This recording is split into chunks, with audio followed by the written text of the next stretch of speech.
Ano pa ba ang kailangan kong patunayan? Bawat laban, iisa lang ang tumatakbo sa isip ko. Wala akong pakialam kung sino mang manglait sa akin. Ako ang may hawak ng kapalaran ko. O ako.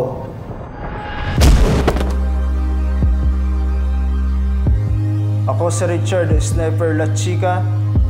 Nagsimula ako sa Muay Thai noong 14 pa lang ako. Ako si L.A. Tenacity Lauron.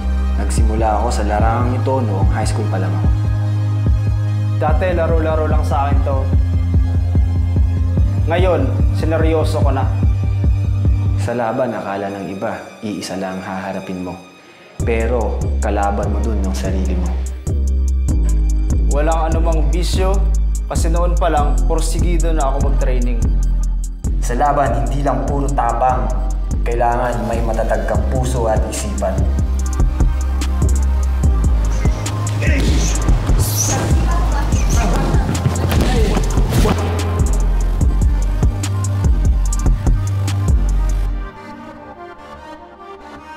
Ako si Tenacity. Ako si The Sniper at pagkatapos ng laban, ako lang ang matitira.